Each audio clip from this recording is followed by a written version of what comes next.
Hello everyone, I am Mr. Frost, and this is going to be a video of Subnautica where I have already completed the game, and actually I'm just about to uninstall it.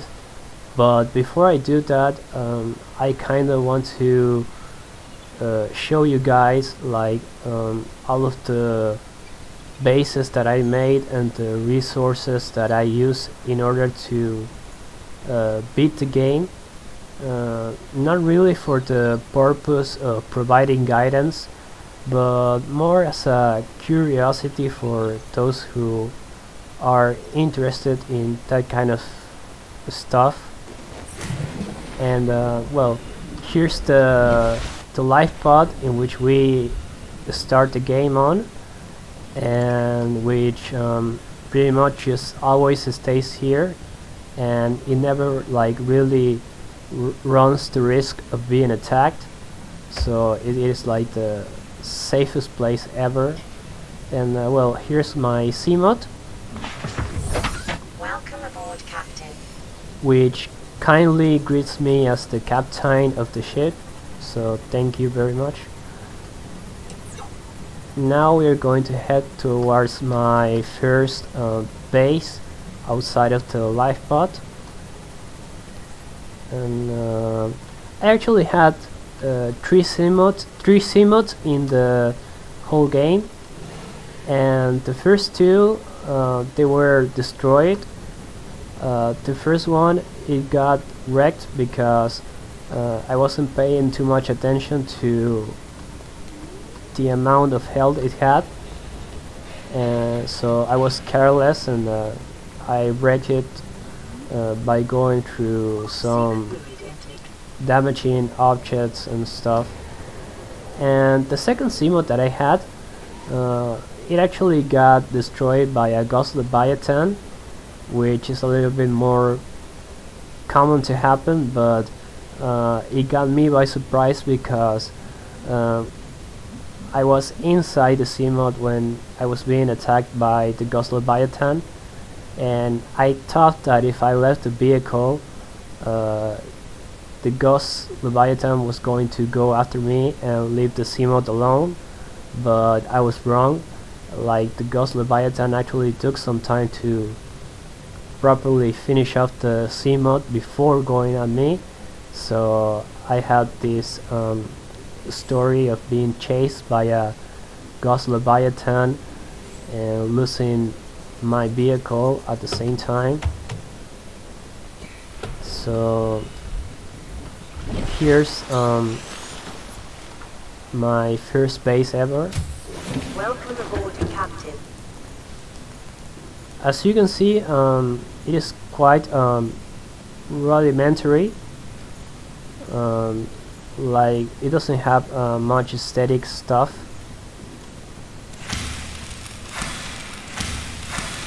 We are going to eat some tree samples because we are thirsty.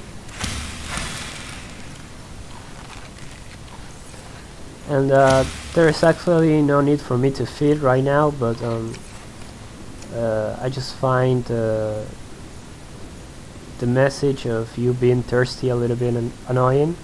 And so here on this base I actually had like posters and stuff, but I got rid of those because they were kind of like distracting me.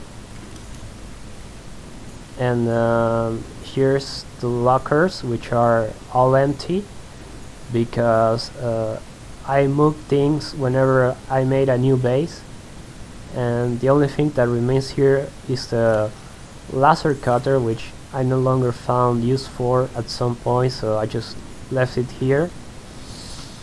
And the trash can, it actually provided to be quite useful, as well as the single bed here and the chair here, because one thing that I don't really like or feel comfortable with in this game is the nighttime period, and the single bed actually helps you make time move faster and so like whenever it is about to become night, I just sleep, and that's a good thing because I really don't want to be in some places of this ocean at night. Like even if they aren't dangerous per se, like they just make me uncomfortable.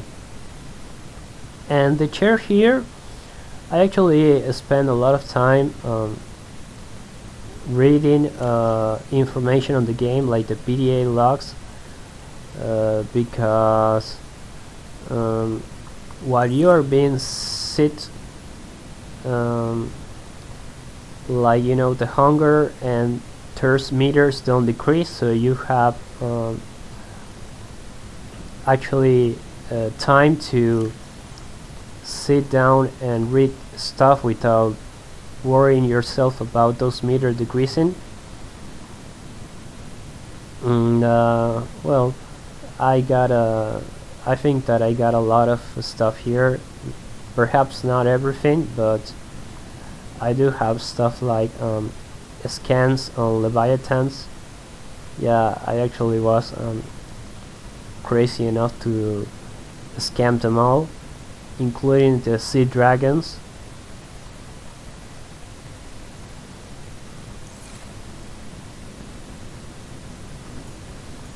Oh, and those are the like non-functional lab props that you can get on the Aurora, so I figured I better left them there more like a souvenir, because I actually had a lot of fun on the Aurora. And here's the alien containment unit, and I actually grow a bunch of stuff here, and actually I haven't tried this myself, but I think that whenever you raise a normally aggressive creature here and then you release it on the wild, it won't become like hostile towards you. But I am not going to try to do that because honestly the crab squids weird me out, and I just don't want to see them even if they are not going to be a threat to me, so I would just leave it here. And so we are going to head towards my second base, but oh wait, it's night. Let's take a rest first.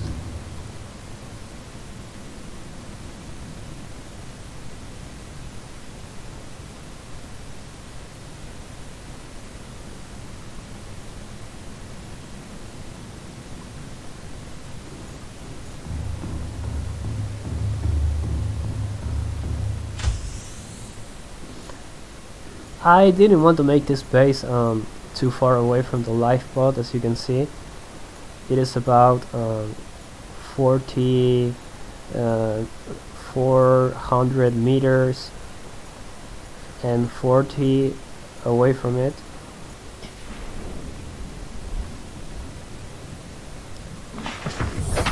Now my second base, it is a little bit more far away from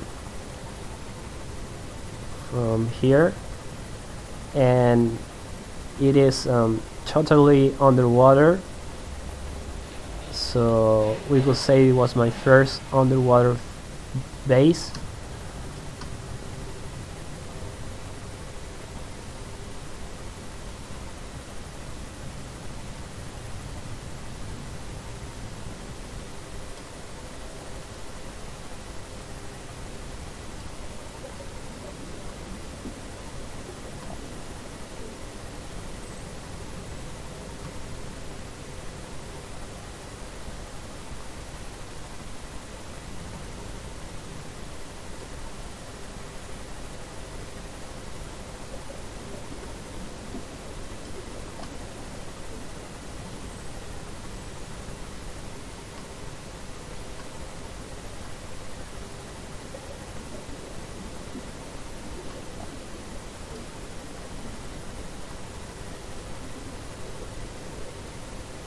I also planted a beacon for LifePod 2 because I found that to be like a really important location on the map, and like knowing it all the time helping me have access to the Lost River and the other endgame zones.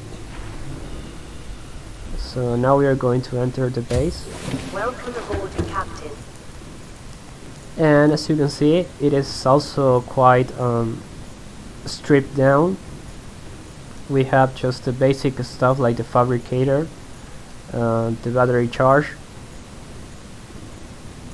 and some lockers that are empty because I moved everything to the Cyclops, which for quite some time it became like my third base and my first like mobile base.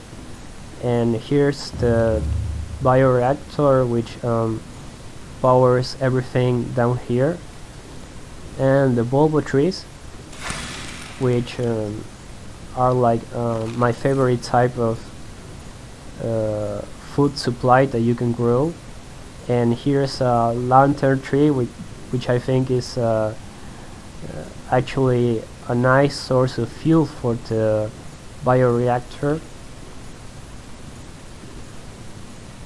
And now we are going to go to my third base, which I actually did after I cured myself of the Kara infection and rescued the Sea Emperor eggs.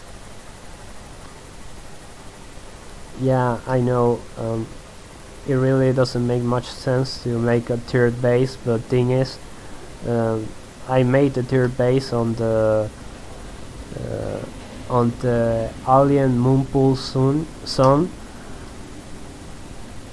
because, well, I find the alien moonpool zone to be really useful because it has like these war gates that allow you to access the thermal plant, and so I found it very useful to make trips from my base here on the alien moonpool and the Cyclops that was being stationed on the inactive lava zone.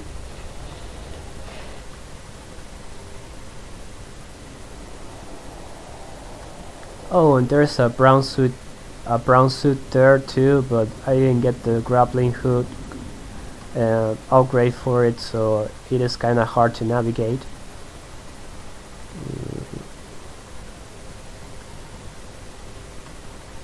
And well, here's the Neptune.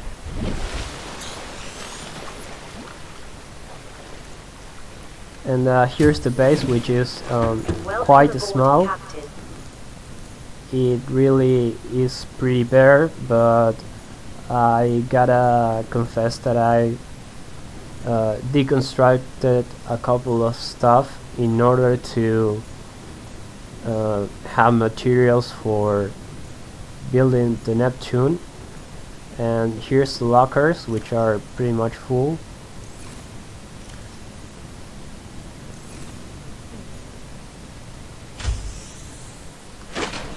And I also like found useful to make another vehicle station.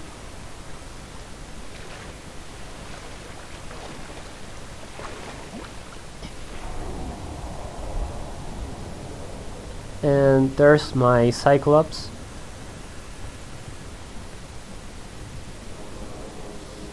What I really like about this area is also the combination of sea nature with alien technology. I think it's quite an interesting contrast. Welcome aboard, Captain. All systems online. And all of the storage lockers here are occupied.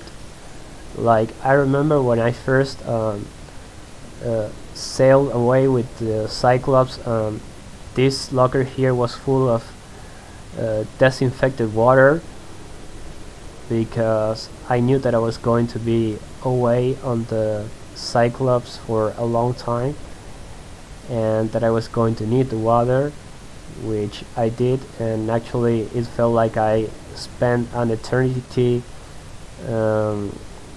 here.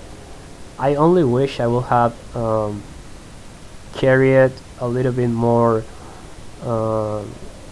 power cells that were fully charged, because I did not know how many power this ship was going to cost, which is a lot. And I actually spent a lot of time in the lava zone, running out of, you know, energy, while I was being attacked by sea dragon Leviathan, and it really was quite an unpleasant experience. As you can tell, this game gave me some sort of PTSD. Like, I should probably go to the psychiatrist after this video. Here are some building materials, and here we have the propulsion cannon, which I never really used outside of the Aurora, and the stasis rifle, which I actually never used. I didn't craft it. I found it somewhere. I don't remember if it was in a time capsule or someplace else in the game. And here's a purple tablet, which I crafted myself, but I didn't really need it, because I found most of the purple tablets that I was going to need in parts of the game world. And here's the Cyclops upgrades. I remember that I found this one somewhere. I didn't have to craft it, and this one, wow, you know, reaching this diving depth capacity, it really felt like something really important. And I think that these are some power cells, but before I had some ion powered cells. And well, like I said, I knew that I was going to spend a lot of time in here, so I grew up a planter with the bulbo trees, which are my favorite type of food tree. And here's another locker and a fabricator and a modification station, which are pretty much essential for this game. I actually never cared for modifying my ship, but that's something I might probably do the next time if I get like creative ideas of how to name my ship. And so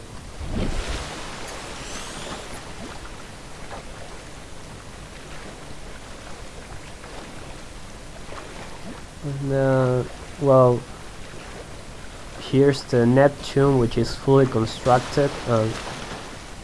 Building this really felt like an accomplishment, and something very cool that you can do is calling the elevator and getting on it, and as soon as it gets up, like, I always want to perform some type of jump from this point to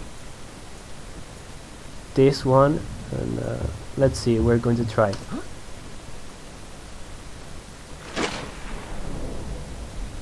Wow, that was awesome.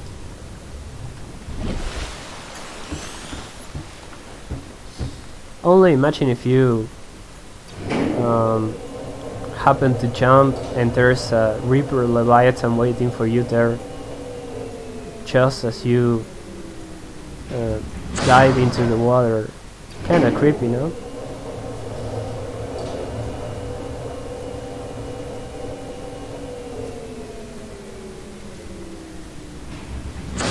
And here's my Neptune, which is pretty much like any other Neptune that is ready to take off, but I decided to make a time capsule.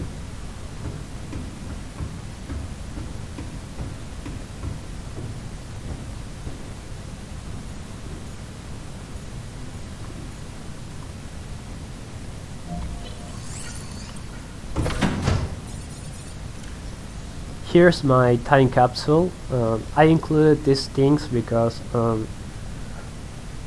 I find these 3 items to be really essential tools on this game, and I added a couple of deep shroom because actually at the very end those were what I was missing to make the that acidic solution that I needed to make one of the Neptune components. So I left them for players to find and not make the same mistake that I did, forgetting about those shrooms. And well, I attached this image here, which is taken from the view of the elevator at the top, and I wrote down here, this planet had me going through literally hell and back. I have seen just as much beautiful things in here as truly terrifying ones. After having conquered this enigmatic sea world, I feel like I'm prepared for anything and that nothing can scare me anymore. It's always tough to say goodbye, and despite the relief, this is no exception, but I'm gone. Mr. Frost out. Time capsule ready. And so I'm quite happy of how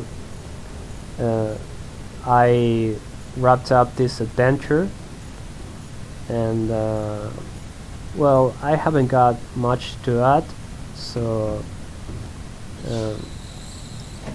thanks for watching, and hopefully in the future I might play this game again and try to do some stuff that I haven't done on the first playthrough. Like